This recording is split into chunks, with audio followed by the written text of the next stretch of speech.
அனைவருக்கும் அதியமானின் வணக்கம். இந்த வீடியோவில் நம்ம என்ன பார்க்க போகிறோன்னு பார்த்தீங்கன்னா, பாலிட்டியில் அரசியலமைப்பின் முகவுரை பற்றி பார்க்கலாம். நேற்று வீடியோவில் பார்த்தீங்கன்னா நம்ம இந்திய அரசியலமைப்பு பற்றி பார்த்துருக்கோம். சரிங்களா? நேற்று வீடியோ பார்க்காதவங்க அந்த வீடியோ பார்த்துட்டு இதை பாருங்கள். அப்போ தான் சிலபஸில் ஒரு கண்டினியூட்டி கிடைக்கும். இப்போ பார்த்தீங்கன்னா அரசியலமைப்போட முகவுரை பற்றி பார்க்கலாம்.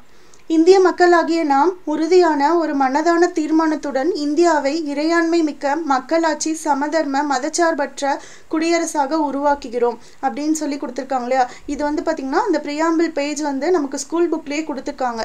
இதிலிருந்து நமக்கு எப்படி கொஷின் கேட்பாங்கன்னு பார்த்தீங்கன்னா, இறையாண்மை மிக்க மக்களாட்சி சமதர்ம மதச்சார்பற்ற குடியரசுன்னு கொடுத்துருக்காங்க இல்லையா. இந்த வேர்ட்ஸ் எல்லாம் அங்கே ரீஅரேஞ்ச் பண்ணி கொடுத்துருப்பாங்க. நம்மளை அரேஞ்ச் பண்ண சொல்லி கேட்பாங்க. இதுக்கு முன்னாடி இது ப்ரீவியஸ் இயர் கொஷின்லேயும் கேட்டிருக்காங்க. சரிங்களா? நெக்ஸ்ட் முகவுரையை எப்படியெல்லாம் சொல்றாங்கன்னு பார்த்தீங்கன்னா, இந்திய அரசியலமைப்பின் முன்னுரை தத்துவம் நுழைவு வாயில் திறவுகோல் அப்படின்னு சொல்லியிருக்காங்க. முகவுரையை உருவாக்கியவர் யாருன்னு பார்த்தீங்கன்னா, ஜவஹர்லால் நேரு அவர்கள் தான் முகவுரையை உருவாக்கியிருக்காங்க. நேருவின் குறிக்கோள் தீர்மானம் அறிமுகப்படுத்தப்பட்ட நாள் பார்த்தீங்கன்னா டிசம்பர் 13, 1946.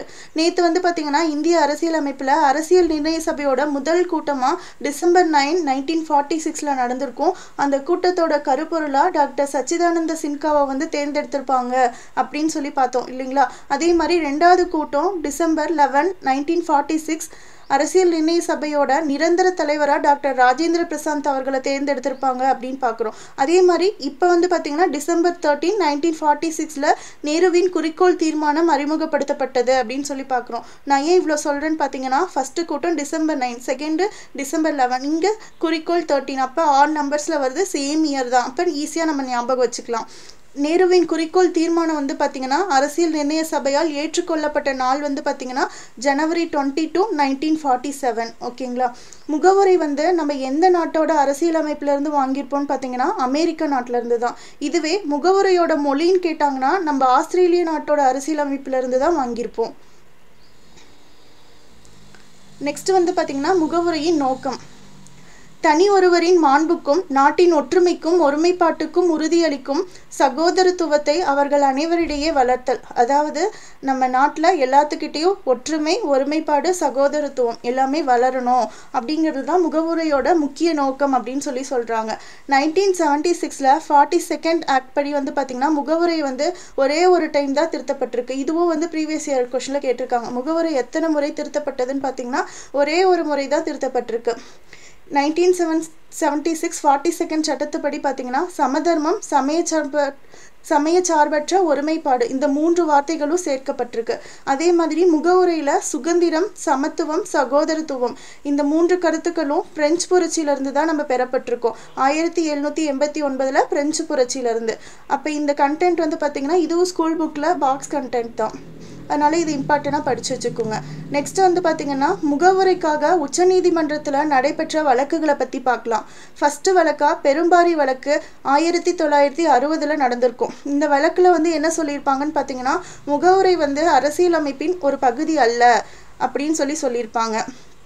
அதுக்கப்புறம் ரொம்ப இம்பார்ட்டண்டான வழக்குன்னு பார்த்தீங்கன்னா இந்த கேசவநந்தா பாரதி வழக்கு தான். இது எப்போன்னு பார்த்தீங்கன்னா 1973 நடந்திருக்கும். இதில் முகவுரை அரசியலமைப்பின் ஒரு பகுதி, அதாவது கட்டமைப்பு மாற்றாமல் முகவுரையோட கட்டமைப்பை மாறாமல் அரசியலமைப்போட முகவுரை அரசியலமைப்பின் ஒரு பகுதி அப்படின்னு சொல்லி கேசவநந்தா பாரதி வழக்கில் சொல்லியிருப்பாங்க.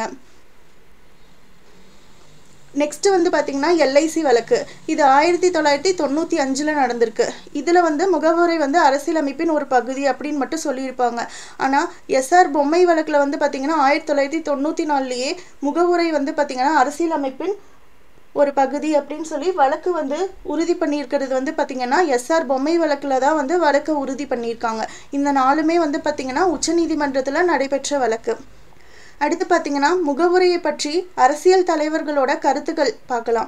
முகவுரையை இந்திய அரசியலமைப்பின் திறவுகோல் அப்படின்னு சொன்னது யாருன்னு பார்த்தீங்கன்னா எர்னஸ்ட் பர்கர் அப்படிங்கிறவர் தான் முகவுரையை இந்திய அரசியலமைப்பின் திறவுகோல் அப்படின்னு சொல்லியிருக்காரு. வழக்குகளின் சொர்க்கம் அப்படின்னு சொன்னது யாருன்னு பார்த்தீங்கன்னா ஏவி டைசி அவர்கள் தான் சொல்லியிருக்காங்க. இந்த வழக்குகளின் சொர்க்கம் பார்த்தீங்கன்னா இதுக்கு முன்னாடி ப்ரீவியஸ் இயர் கொஸ்டின்லையும் கேட்டிருக்காங்க. எங்கள் நீண்ட நாள் சிந்தனையும் கனவையும் உள்ளடக்கியது அப்படிங்கிற லைன்ஸ் யார் சொன்னாங்கன்னு பார்த்தீங்கன்னா அல்லாடி கிருஷ்ணசாமி ஐயர் தான் சொல்லியிருக்காரு.